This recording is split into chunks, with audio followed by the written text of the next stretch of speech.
using organizing to say we need to reconnect with people and make ourselves a healthy list, a convening body. How would you do that if you really cared about working class people? Well, when Boeing workers go on strike, Crystal, do you think the DNC should play a role in letting people know that the Boeing workers are out there, that we could go and stand with them, that we could get pizza to the strike line? When the UAW is organizing, do you think the DNC could mobilize a community and say, hey, we stand with you?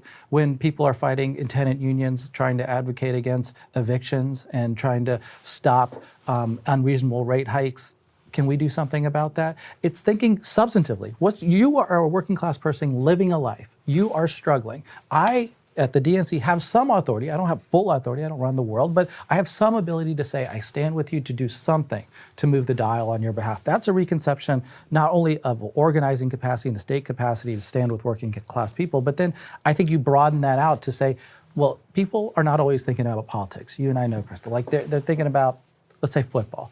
Could we hold Super Bowl watch parties together, convene people together as a place? Here's the beer and here's a nice place to hang out. Come and hang out with the Democratic Party to watch the Super Bowl. Why not? Tell me. I'd love to hear an example. Why can we not do these things? It's just a lack of ambition. If you spend some money and say, this is what I care about, because the Democratic Party in this day and age where there's loneliness, there's more isolation, more people not talking to each other, the beating heart of being a party is that there's people. You are associated with the working man and woman. You are caring about their lives and you want to be in league with them. You want to be talking to them on a constant basis.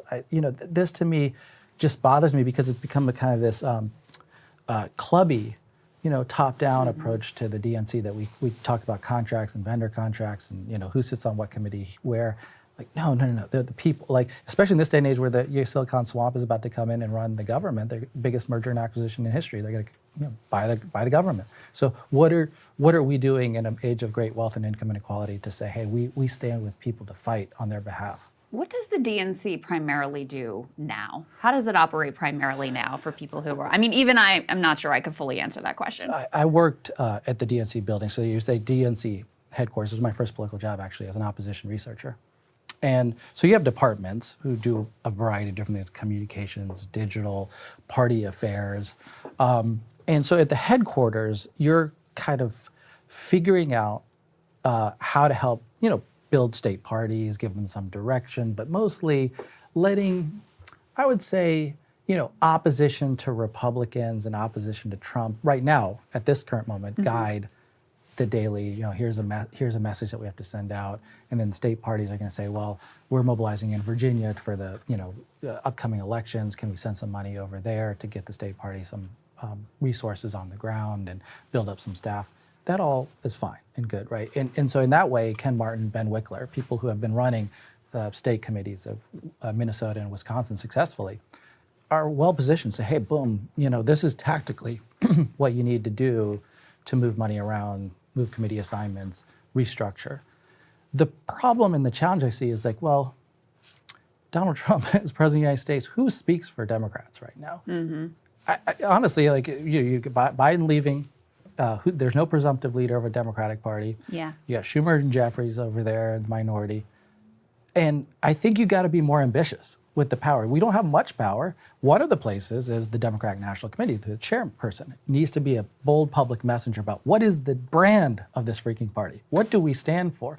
That historically has not been a major role. There were moments, you remember Howard Dean when he ran, it was kind of, he had a bit of a stature of being a national spokesperson for a brand.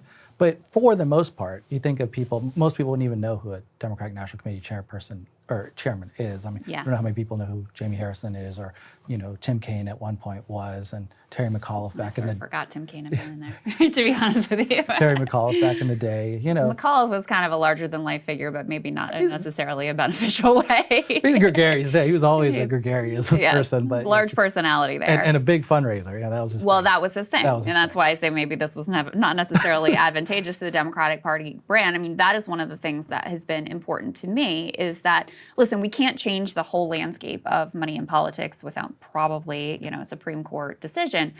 But Democrats can run the way that they police their own primaries, their own intra-party contests.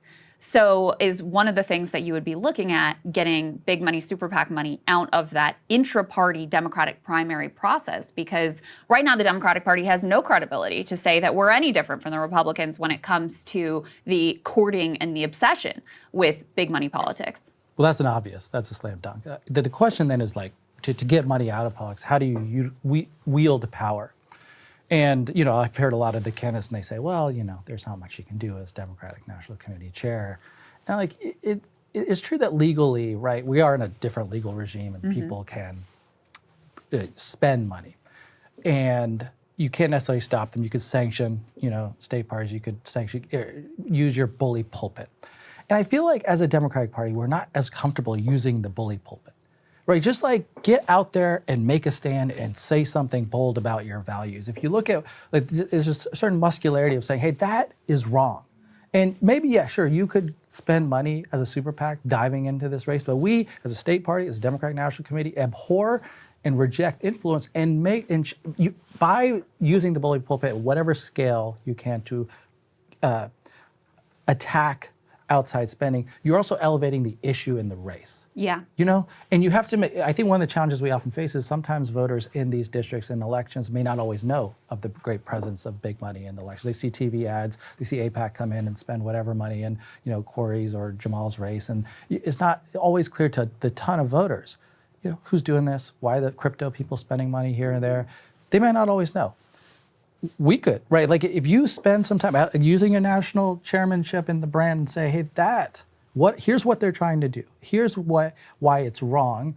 Corporate purchase of this party will not be allowed.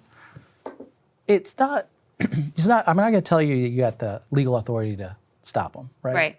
But this is where Trump, to some degree, has brought to the Republican Party successfully is use your bully pulpit. Right. He gets in there. I mean, if you look at the Middle East situation, right? He says, all hell will break loose if this isn't done by the first day of my administration. And how many times you get out, you use his rhetoric and say, with some conviction backed by people have to kind of believe that it's consistent with your values. When you say this is wrong, this is upsetting. But for a Democratic Party, when we say things, sometimes it's not always the case that it's backed by a conviction. So if you say, Donald Trump is X, Y, and Z, the worst, whatever, and then you are going out there and talking to him and treating him as if, it's fine.